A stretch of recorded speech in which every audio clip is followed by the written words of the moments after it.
அனைவருக்கும் நமஸ்காரம். இப்போ நம்ம சேனல்ல புது வருடம் தமிழ் வருடப்பிறப்பு இந்த ஏப்ரல் மாதம் 14ஆம் தேதி திங்கட்கிழமை வருது இல்லையா?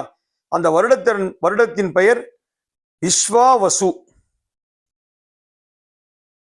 அந்த புது வருடத்தை ஒட்டி ஒவ்வொரு ராசிகளுக்கும் எப்படி இருக்குன்னு நம்ம பலன்கள் பார்த்துட்டு வரோம்.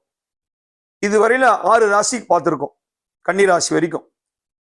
இப்ப காலபுருஷன் 7வது ராசியாகிய துலா ராசிக்கு எப்படி இருக்குன்னு நம்ம பார்க்க போறோம். அதற்கு முன்னாடி நம்ம சேனலை சப்ஸ்கிரிப்ஷன் பண்ணாதவங்களா சப்ஸ்கிரைப் பண்ணிக்கங்க, பெல் ஐக்கானை ப்ரெஸ் பண்ணிக்கங்க. நம்ம அடுத்து போட போற ஒரு வீடியோவுமே உங்களுக்கு பார்க்கறதுக்கு சௌகரியமா இருக்கும். சரிங்களா? பார்த்துட்டு தயவுசெய்து உங்க ஃப்ரெண்ட்ஸ், ரிலேட்டிவ்ஸ், கொலீக்ஸ்க்கெல்லாம் ஃபார்வர்ட் பண்ணி முடிஞ்ச அளவு அவங்களையும் சப்ஸ்கிரிப்ஷன் பண்ண சொல்லுங்க. நம்ம சேனலோட வளர்ச்சிக்கு தொடர்ந்து சப்போர்ட் பண்ணிட்டு வர நல்வுள்ளங்கள் அனைவருக்கும் என்னுடைய நன்றியை மனதார தெரிவித்துக் கொள்கிறேன்.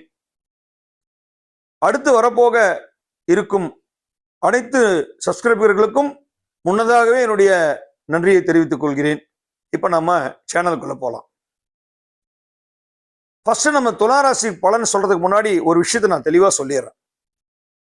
இந்த பலன்கள் எல்லாரும் ஜோசியருமே சொல்றோம், ஒவ்வொருத்தரும் ஒரு மெத்தட்ல சொல்லுவாங்க. ஆனா இது எல்லாமே பொது பலன் தான். இதை வச்சு நீங்க இது எல்லாமே ஒரு ஓரலா நீங்க ஒரு பார்த்துக்கலாம், ஒரு கிராஃப் மாதிரி ஜென்ரலா பார்த்துக்கலாம்.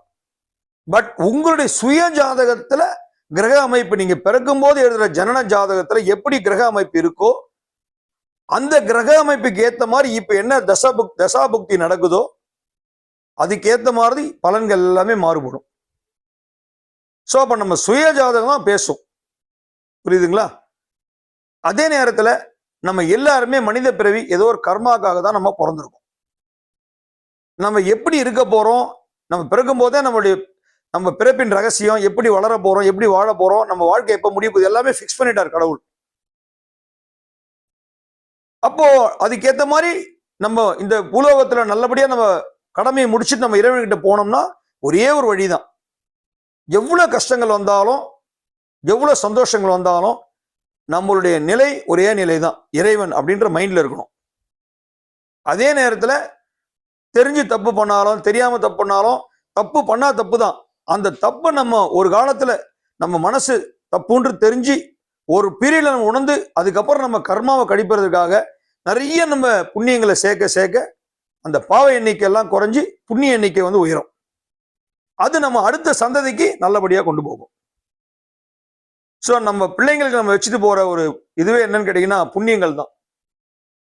வீடு, வாசல், சொத்து, பேங்க் பேலன்ஸ் இதெல்லாம் கிடையாது. புண்ணியம் அப்படிங்கிறதா நம்ம குழந்தைகளை காப்பாற்றும். இன்னைக்கு எவ்வளோ பேர் பார்த்தீங்கன்னா ஒரு ஜாதகம் பார்த்து கல்யாணம் பண்ணி பிரச்சனைகள் இருக்கு, ஒரு லவ் மேரேஜ் பண்ணிட்டு போய் பிரச்சனை இருக்கு, நிறைய வசதி வாய்ப்புகள் இருந்து அவங்க பிரச்சனை இருக்கு. பிரச்சனைகள் இல்லாத இடமே கிடையாது. ஸோ அப்போ நம்ம பிரச்சனை வரப்ப மட்டும் நம்ம இறைவனுடைய தேடி போறோம், சந்தோஷத்துல மறந்துடும் அப்படிலாம் இருக்கக்கூடாது. கூடுமான வரையில நம்ம வசதிக்கு ஏற்ற மாதிரி எல்லாருக்கும் உதவிகள். வசதி இல்லையா, நம்ம சாப்பிட்ற சாப்பாட்டுல ஒரு புடி எடுத்து அடுத்தவங்களுக்கு தானம் பண்ணுங்க. நம்ம 4 பிஸ்கட் சாப்பிட்றோமா டீ கடையில போய் ஒரு பிஸ்கட் டாகுக்கு போடுங்க. ஏதாவது ஒரு விதத்தை நீங்க அந்த புண்ணியத்தை நீங்க கர்மாவை கழிக்கணும்னா நீங்க கணக்கெல்லாம் நீங்க குறைஞ்சி புண்ணிய கணக்கா மாறணும். நீங்க செய்யற தான தர்மங்கள்ல தான் அது அடங்கியிருக்கு. அதனாலதான் நிறைய பேர் அன்னதானம் பண்ணுவாங்க. அன்னதானம் பண்ற நோக்கம் என்ன தெரியுமா? அந்த ஒரு ஜீவன் பசியாருதுன்னா அது வாழ்த்தும் பார்த்தீங்களா, அது நல்ல மனசோட வாழ்த்துறாங்க பாருங்க. அது கண்டிப்பா அந்த பாவம் செஞ்சவனா இருந்தா கூட அவனுக்கு புண்ணிய கணக்குல போய் சேர்ந்துடும். இது நல்லா நீங்க புரிஞ்சுக்கீங்க. ஸோ பரிகாரம் அப்படின்றது நம்மளுடைய மனசாந்திக்காகவும், இப்போ 100 பிரச்சனை வருதுன்னா பரிகாரம் பண்ணா ஒரு 50 பிரச்சனையா குறைஞ்சிரும் அப்படிங்கிற ஒரு தத்துவம், ஒரு கோட்பாடு இருக்கு சில விஷயங்கள்ல. அதுக்காக தான் கைட்லைன்ஸ் பொறுத்த வரைக்கும் அஸ்ட்ராலஜி, ஹாரோஸ்கோப்ன்றது, புரியுதுங்களா? ஸோ இது ஒரு சப்ஜெக்ட், ஜோதிடம்ன்றது ஒரு சப்ஜெக்ட். ஸோ நம்ம ஒரு ரிப்போர்ட் எடுக்கிறோம், ஒரு கார்டியாக் ரிப்போர்ட்டு, சுகர் ரிப்போர்ட்டு, அப்புறம் பிளட் டெஸ்ட், இது மாதிரி அது மாதிரி நம்ம ரிப்போர்ட் என்ன, கிரகங்கள் நம்ம ஜாதகங்கள் எப்படி இருக்குது, எப்படி அமைப்பா இருக்கு, எப்படி பலன் கொடுக்க போகுது. இப்போ ஒரு வீட்டில் 4 பேர் இருக்காங்கன்னா ஒவ்வொருக்கும் ஒரு தசை நடக்கும். பட் அந்த 4 பேர் 4 தசை நடந்தாலும் எப்படி இருக்கும் அதை பேலன்ஸ் பண்றது, கிரகங்கள் தான் பேலன்ஸ் பண்ண போகுது. ஸோ சில பேருக்கு நல்லதா இருந்தால் சில 1, 2 மைனஸ் இருந்தாலும் பிளஸ்ஸா இருக்கும், அதை சேர்த்து கொண்டு போயிடும். அப்போ முக்கியமா நம்ம குலதெய்வ வழிபாடு பண்ணணும். அதே நேரத்தில் நம்ம இந்த புது வருடம் பொறுத்த வரைக்கும் நிச்சயமா துலா ராசிக்காரங்களை பொறுத்த வரைக்கும் ஒரு நல்லபடியா தான் அமையணும்னு நான் இறைவனை வேண்டிக்கிறேன்.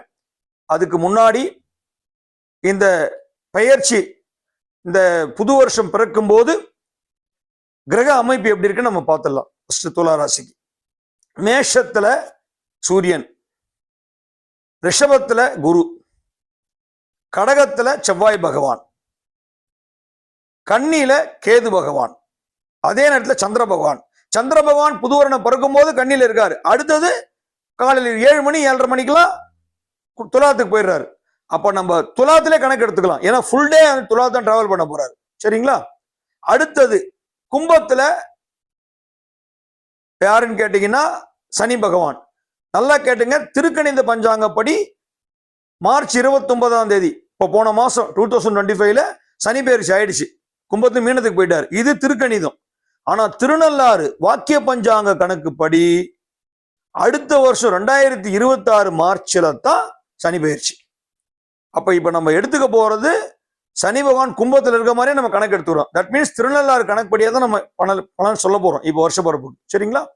ரைட்.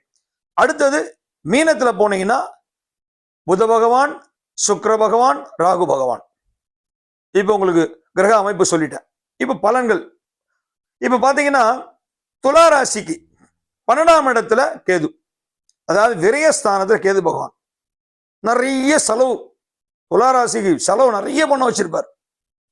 அதே நேரத்துல 12ஆம் இடத்துல கேது இருக்கிறதுன்றது ஜனன ஜாதகத்துல 12ல கேது இருக்கு லக்னத்துக்குன்னா அவங்களுக்கு இதான் கடைசி பிறவி.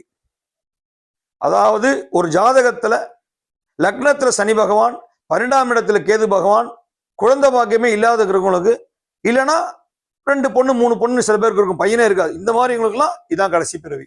அதை நல்லா தெரிஞ்சுங்க. அப்ப 12ல கேது இருக்கும்போது விரயஸ்தானத்துல நிறைய செலவு கொடுப்பார். நிறைய செலவு, வீண் செலவுகள் நிறைய நடக்கும். துளாராசிக்கு கையை மீறி நிறைய செலவு நடக்கும். 6ஆம் இடத்து ராகு சொல்லவே வேணாம், படாத பாடுபடுத்தி வச்சிருப்பாரு, உங்களை ஆட்டி படைச்சிருப்பாரு. ருணரோக சத்துருஸ்தானம் இல்லையா? அப்போ இங்க புதன் சுக்கிரன், புதன் வந்து நீச்ச பலம், சுக்கிரன் உச்ச பலம்.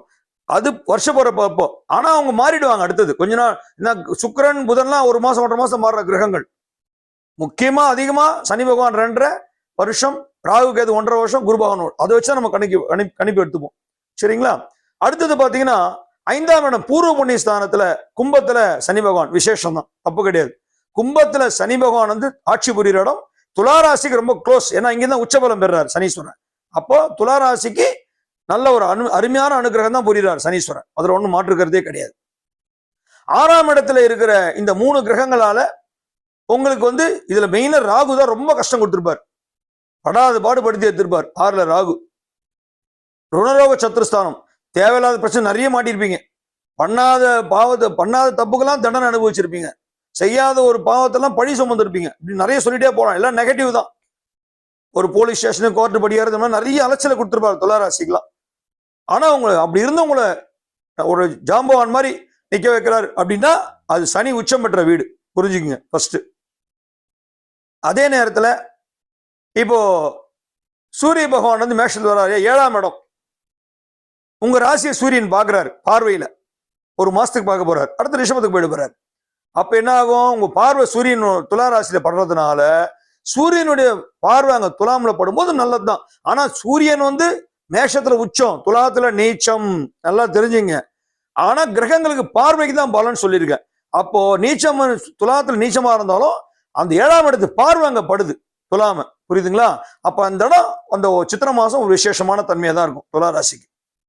இது போக உங்களுக்கு பாத்தீங்கன்னா துலா ராசிக்கு என்னன்னு கேட்டீங்கன்னா முக்கியமா நீங்க கவனிக்க வேண்டிய ஒரு விஷயம், உங்களுக்கு வந்து 8ஆம் இடத்துல அஷ்டம குரு. ரொம்ப படாது பாடுபட்டிருப்பீங்க துளாராசிக்காரங்க. அஷ்டம குருனா என்ன சாதாரணமா வச்சு செஞ்சிருப்பாரு. ஏன்டா இந்த பிறவி எடுத்தோன்ற மாதிரி உங்களுக்கு வெறுத்து போயிருப்பீங்க. 8ஆம் இடத்துல குருன்றது சாதாரணது கிடையாது, ரொம்ப கஷ்டத்தை கொடுத்துருப்பாரு உங்களுக்கு. சொல்ல முடியாத வேதனைகள், துக்கங்கள், நிறைய விஷயத்துல சொல்லிட்டே போலாம். மனக்கசப்புகளும் ஆளாயிருப்பீங்க. ஸோ அப்போ அந்த 8ஆம் இடத்து குரு பகவான் வந்து உங்களுக்கு மே மாசம் வரைக்கும் தான் அங்க இருக்க போறாரு. அடுத்தது பாக்கிய குருவா மாறிடுறாரு. மாறிட்டு துலா ராசியை 9வது உங்க ராசியை அவர் பார்க்க போறாரு 5ஆம் பார்வையா. அப்ப மே மாசத்துக்கு அப்புறம் துலா ராசி குருவோட பார்வை கிடைச்சிடுது. அதே மாதிரி ராகு பகவான் 5ஆம் இடம் பூர்வ புண்ணியத்துக்கு வந்துடுறாரு 6ஆம் இடத்துல இருந்து. கேது பகவான் என்ன பண்றார், கன்னி ராசியில இருந்து சிம்மத்துக்கு போயிடுறாரு. அப்போ லாபஸ்தானத்துல கேது, பூர்வ புண்ணிய ஸ்தானத்துல ராகு பகவானும் சனி பகவானும். அப்ப அமைப்பு எப்படி இருக்கு, கரெக்டா இருக்கு, உங்களுக்கு பிரச்சனைகள் கிடையாது. அதே நேரத்துல இந்த 11ஆம் இடத்து கேது வரும்போது கொஞ்சம் செலவினங்கள் அதிகமாக தாங்க இருக்கும். வருமானம் வரும். லாபஸ்தானத்துல கேது இருந்தாருன்னா வருமானத்தை கொடுத்து செலவு பண்ண வைப்பார். ஏன்னா ராகு எப்படின்னா 11 ராகு இருந்தாருன்னா விசேஷம் அள்ளி கொடுப்பாரு. ஆனா கேது அப்படி கிடையாது. சொல்லுவாங்களே ராகு போல கெடுப்புன்னு, கேது அவன் அப்படி கிடையாது. கேது கெடுப்பவர் கிடையாது. உங்களை வந்து தட்டி தட்டி புரிய வைப்பார், ஞானத்தை கொடுப்பார். உங்களுக்கு வந்து வாழ்க்கையில என்ன விஷயம், எது நல்லது எது கெட்டது, எதுக்காக இந்த பிறவி எடுத்திருக்கோம், என்ன பண்ணா நமக்கு அடுத்த நல்லபடியா போய் சேரும், இந்த மாதிரி நிறைய விஷயங்களை அவர் நமக்கு புரிய வைப்பார். கேதுவை மட்டும் நீங்க அனுசரிச்சு போயிட்டீங்கன்னா நீ உங்களை மாதிரி ஒரு திறமசாலி கிடையாது துளாராசிக்காரங்க. ஏன்னா அவங்க துளாராசிக்கு 2ஆம் இடம் என்ன, விருச்சிகம். அங்கதான் ராகு கேது உச்சம் அடைகிறாங்க. தனஸ்தானம் துலாத்துக்கு 2ஆம் இடம்ன்றது குடும்பம் தனம் வாக்குன்றது என்ன, விருச்சிகம். செவ்வாய் பகவான் வீடு, அங்கதான் இவங்க 2 பேரும் உச்சபலம் பெறுறாங்க. அதனால துளாராசிக்காரை பொறுத்த வரைக்கும் எவ்வளவு கஷ்டங்கள் வந்தாலும் ஜெயிச்சிருவாங்க. ஏன்னா அது 12 ராசியிலே சனி பகவான் உச்சம் பெற்ற ஒரு வீடு. எந்த கிரகங்கள் அமைப்பு நல்லா இல்லைனாலும் துளாராசியில சனி பகவான் ஒருத்தருக்கு இருக்காருன்னா துலாத்துல இருக்கணும் ஜாதகத்துல, அது அவங்க ஜெயிச்சு வந்துருவாங்க. எல்லாத்துலயும் ஒரு வெற்றி தோல்வி எல்லாம் கடந்து வந்து தனக்குன்னு ஒரு இமேஜ் கிரியேட் பண்ணிடுவாங்க துளாராசிக்காரங்க. அதே மாதிரி ஒரு அழகு பொருந்திய ஒரு வசீகரமான தன்மை துளாராசி எல்லாம், ஒரு அட்ராக்ஷன் நிறைஞ்சவங்க. ஏன்னா சுக்கிரனோட வீடு இல்லையா. அதே நேரத்துல உங்க ராசிக்கு 10ஆம் இடம் கடகம், தொழில் ஸ்தானத்துல செவ்வாய் வருஷபரப்போ நல்லதுதான். அங்க செவ்வாய் நீச்ச பலம் கடகத்துல இருந்தாலும் ஒரு விஷயம் இருக்கு பாருங்க, சந்திர பகவான் எப்பப்பெல்லாம் அங்க வராரோ அங்க வேற மாதிரி வேலை செய்யும் உங்களுக்கு. நீச்சன் நின்ற ராசிநாதன் ஆட்சி உச்சம் எதிரில் நீச்ச பங்க ராஜயோகம் வேலை செய்யும். அதனால செவ்வாய் பகவான் நல்லபடியா தான் லிஃப்ட் பண்ணுவார் துலாமுக்கு, பயப்பட தேவையில்லை. ஸோ பொதுப்படியா எடுத்தீங்கன்னா அதே நேரத்துல பூர்வ புண்ணிய ஸ்தானத்துல 5ஆம் இடத்துல கும்பத்துல ராகு பகவானும் சனி பகவானும் இருக்க போறாங்க இல்லையா. மே மாசத்துக்கு அப்புறம் குருவோட பார்வை வேற பட போகுது 9ஆம் பார்வையா. ஸோ நம்ம பூர்வ புண்ணிய ஸ்தானம் ஒரு நல்ல இடம், பயப்பட தேவையில்லை. அதே மாதிரி உங்களுடைய பாக்கியத்துல குரு அஷ்டம குரு மாதிரி பாக்கிய குருவா மாறிடுறார், அதுவும் நல்லதுதான் துலாமுக்கு. இப்படி சொல்லிக்கிட்டே போகலாம், நிறைய விஷயங்களை சொல்லிக்கிட்டு போகலாம். அதனால துளாராசியை பொறுத்த வரைக்கும் இந்த புது வருட விஸ்வாச வருடம் ஒரு நல்ல விதமான வருடமாக தான் அமையுது. கேது பகவான் 11ல போகும்போது மட்டும் லாபஸ்தானம் கொஞ்சம் பிரச்சனைகளா இருக்கும். இருந்தாலும் நீங்க அதை பயப்பட தேவையில்லை. சுயஜாதத்துல நல்ல அமைப்பா இருந்தா லாபத்தை அள்ளி கொடுப்பாரு. அதே மாதிரி தொழிலை பொறுத்த வரைக்கும் நீங்க பயப்பட தேவையில்லை. ஏன்னா 10ஆம் இடத்துல செவ்வாய் இருக்காரு, ஓரளவுக்கு கரெக்ட் பண்ணி கொடுத்துருவாரு. அதே மாதிரி உங்களுக்கு பாக்கிய குருவா மாறுறாரு. அடுத்த ஒரு வருஷம் குரு மே மாசம் அடுத்த மே வரைக்கும் 2026 மே வரைக்கும் மிதுனம் போது அது இன்னும் விசேஷம் தான். பாக்கியஸ்தானத்துல குரு இருப்பது விசேஷம். அதே மாதிரி துலாத்துக்கு 3ஆம் இடம் அதை வந்து குரு பகவான் தைரிய வீரிய ஸ்தானத்தையும் பாக்குறாரு தன்னுடைய பார்வையில. உங்க ராசியை குரு பாக்குற போறாரு மே மாசத்துக்கு அப்புறம். குரு பார்க்கில் கோடி நன்மை. அப்ப துலா ராசிக்காரெல்லாம் அதிர்ஷ்டம் வாங்கியவங்க. ஏன்னா உங்க ராசியை குரு பார்க்க போறாரு, அதோட என்ன இருக்கு உங்களுக்கு விசேஷத்தன்மை. தனகாரக புத்திரகாரக பூர்வ ஜென்மகாரகன் என்று சொல்லக்கூடிய பிரகஸ்பதி என்கிற குரு பகவான் மே மாசம் பயிற்சிக்கு அப்புறம் ரிஷபத்திலிருந்து மிதுனத்துக்கு போகும்போது உங்க ராசியை பார்க்க போறாரு, அது இன்னும் விசேஷம். அதனால பொதுப்படையா எடுத்தீங்கன்னா இந்த புது வருட பிறப்பு ஒரு நல்ல விதமாக தான் உங்களுக்கு அமையுது, பயப்பட தேவையில்லை. அதே மாதிரி உங்களுக்கு பிற வருஷப்பரப்பணிக்கு சந்திர பகவான் வந்துடுறாரு இல்லையா, காலையில் 7:30 மணிக்கு சொல்லியிருக்கேன், கண்ணியிலிருந்து வந்துடுறாரு. ஸோ தப்பு கிடையாது. சந்திரன் வந்து துலாம்ல விசேஷம் தான். ஏன்னா அவருடைய வீடான இன்னொரு வீடு ரிஷபத்தில் தான் உச்சபலம் வாங்குறாரு சந்திரன், தப்பு கிடையாது. ஸோ ஒரு அருமையான ஒரு அமைப்பு, எல்லா விதத்திலையும் ஒரு அனுகிரகமான வருஷம் இந்த புது வருஷம் உங்களுக்கு அமைய எல்லாம் வல்ல இறைவனை மனதார பிரார்த்திக்கிறேன். துளாராசி நேயர்கள் அனைவரும் இனிய தமிழ் புத்தாண்டை நல்ல விதமாக கொண்டாடுங்க. குலதெய்வ வழிபாடு பண்ணுங்க. முடிஞ்சளவு கோவில்களுக்கெல்லாம் போயிட்டு வாங்க. உற்றார் உறவினர்கள் எல்லாருக்கிட்டையுமே ஒரு நல்லா பேசி மகிழுங்க. அதே மாதிரி கூடுமானல புண்ணியங்களை தேடுறதுக்காக தான தர்மங்களை உங்க வசதிக்கு ஏற்ற மாதிரி பண்ணுங்க. பறவைகளுக்கெல்லாம் உணவு வைங்க, தெருநாய்களுக்கெல்லாம் உணவு கொடுங்க. பறவைகள்லாம் வெயில கஷ்டப்படாம இருக்க கோடை காலத்துல தண்ணீர் வைங்க. நிறைய விஷயங்களை நீங்க செய்ய செய்ய நிச்சயமா உங்களுக்கு ஒரு நல்ல அனுகிரகம் கிடைக்கும்னு எல்லாம் வல்ல இறைவனை மனதார பிரார்த்திக்கிறேன். ஓம் நம சிவாய, ஓம் நம சிவாய, ஓம் நம சிவாய. ஓம் திருதலம் திரிகுணாகாரம் திரிநேத்ரஞ்சிருஜாஜுஷம் திரஜன்ம பாபசம்ஹாரம் ஏகவில்வம் சிவார்ப்பணம். ஓம் சாந்தி சாந்தி சாந்தி.